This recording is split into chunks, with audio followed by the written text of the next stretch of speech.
रामलला के आभूषण में सोने के साथ अब डायमंड के आभूषण भी होंगे शामिल।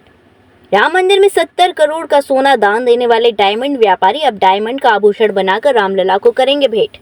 कारीगरों को नापतोल के लिए दी गई अनुमति। राम मंदिर की कार्य योजना में एक और नई कार्य योजना शामिल। अब शेषावतार मंदिर के बगल बनेगा पुण्य आत्माओं का स्मारक। 11 मीटर ऊंचा होगा स्मारक। ऑडिटोरियम और म्यूजियम के कार्य 2026 के मध्य तक होंगे पूर्ण। बाकी सभी कार्य दिसंबर 2025 तक हो जाएंगे पूर्ण। पूरे मंदिर में जो स्वर्ण के कार्य होने थे वह सभी हो चुके हैं पूर्ण। मुंबई के एक डायमंड व्यापारी ने 70 करोड़ का सोना किया था दान। यही व्यापारी अब रामलला को भेंट करेगा डायमंड के आभूषण। 15 अगस्त के बाद राम मंदिर के आधुनिक तकनीक के जरिए बाउंड्री वॉल का कार्य भी होगा शुरू। अब तो मुख्य निर्णय तो सब लिए जा चुके हैं पूर्व में ही।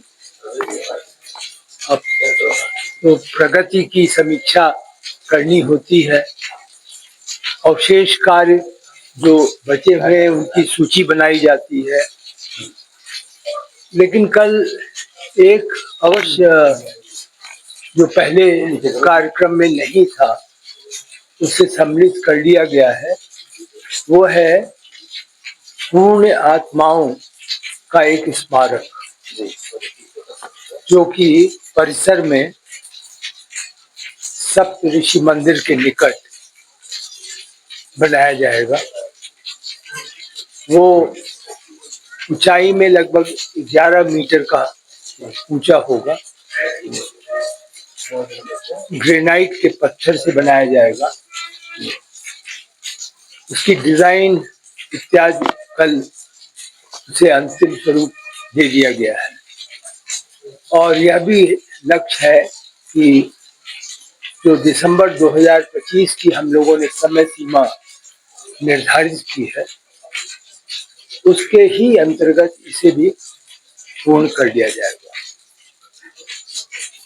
सभी कार्यक्रम अब धीरे धीरे इस स्थिति में आ गए हैं कि उन्हें अब फाइनल करके अंतिम स्वरूप प्रदान करके ट्रस्ट के नियंत्रण में आने वाले 4 माह में हस्तांतरित कर दिया जाए। केवल 2 कार्य रहेंगे जो कि वर्ष 2026 में जाएंगे। परिसर में एक ऑडिटोरियम जो बन रहा है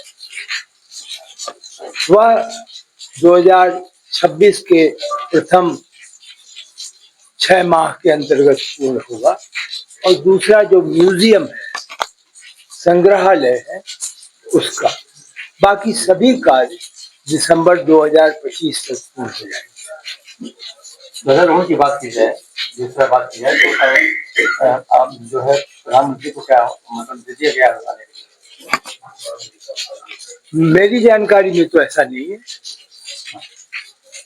कि अभी कोई निमंत्रण प्रधानमंत्री जी को दिया गया है। शेषावतार मंदिर की क्या स्थिति है?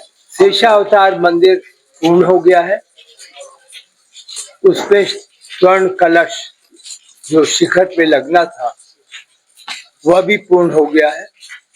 इस प्रकार जो स्वर्ण का कार्य था पूरे मंदिर में वह पूरा किया जा चुका है। अब ये कितना सोना लगा पूरे मंदिर में? पहले शायद मैंने आपको बताया था 70 करोड़ रुपए का सोना क्रय हुआ, जो कि जिन्होंने दान दिया था बंबई के एक व्यापारी थे जो डायमंड में व्यापार करते हैं, उन्होंने इसे दान दिया था और उनका ये लक्ष्य था कि इसे तो वो दे ही।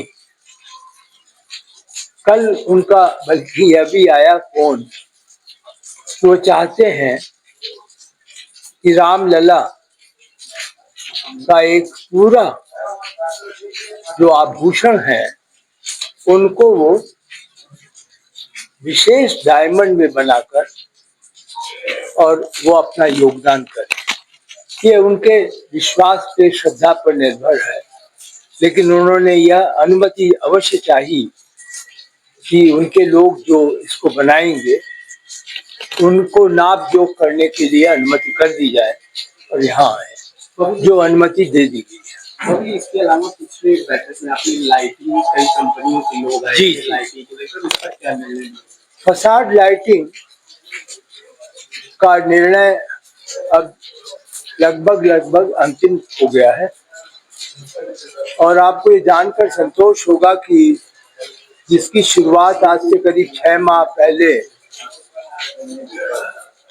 टेंडर द्वारा की गई थी और उस समय टेंडर न्यूनतम टेंडर लगभग 52 करोड़ रुपए का था। आज की तारीख में इनकी प्रतिस्पर्धा और डिजाइन के आधार पर कुल व्यय अनुमानित है कि यह कार्य 5 करोड़ रुपए में हो जाएगा। जो कंपनियां हैं वो 18 तारीख को अपना फाइनल डिमॉन्स्ट्रेशन देंगी और उसी दिन ही उनके साथ जो भी निगोशिएशन होना है करके इस कार्य को अंतिम स्वरूप दे दिया जाएगा। टेंडर जो प्रक्रिया थी बाउंड्री वाल जी, का क्या प्रोग्रेस? टेंडर तो जारी किया जा चुका है। मेरी जानकारी के अनुसार संभवतः 5 तारीख यानी इस महीने की 5 को टेंडर खोला जाएगा और बाउंड्री वॉल के जो महत्वपूर्ण निर्णय है जो कि सुरक्षा की दृष्टि से महत्वपूर्ण थे, जिसमें कि पुलिस विभाग मुख्यतः उसको गाइड करता है, मार्गदर्शन देता है, वह अंतिम किया गया, उसे भी सम्मिलित कर दिया गया है और अब बाउंड्री वॉल के बाद अब कार्य हम आशा करते हैं 15 अगस्त के बाद खुदाई का कार्य शुरू किया। गोपी कृष्ण हॉस्पिटल चिकित्सा के क्षेत्र में मथुरा का अग्रणी हॉस्पिटल एवं पहला टेस्ट ट्यूब बेबी सेंटर है।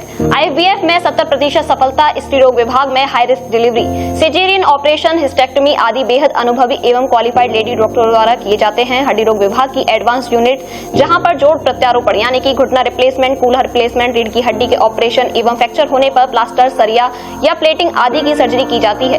हर प्रकार की जनरल सर्जरी एवं दूरबीन विधि से हर प्रकार के लेप्रोस्कोपिक ऑपरेशन, बच्चों के हर प्रकार के रोगों का इलाज हॉस्पिटल NABH से मान्यता प्राप्त है। मॉड्यूलर OT एवं हाईटेक मशीनों से फिजियोथेरेपी, एम्स दिल्ली एवं CMC बेल्योर द्वारा certified pathology. Gopi Krishna hospital में Ayushman card, ESI card, BSNL के कार्ड, रेलवे के कर्मचारियों के कैशलेस इलाज की सुविधा, लगभग सभी इंश्योरेंस कंपनियां एवं TPI कार्ड धारकों को कैशलेस इलाज की सुविधा।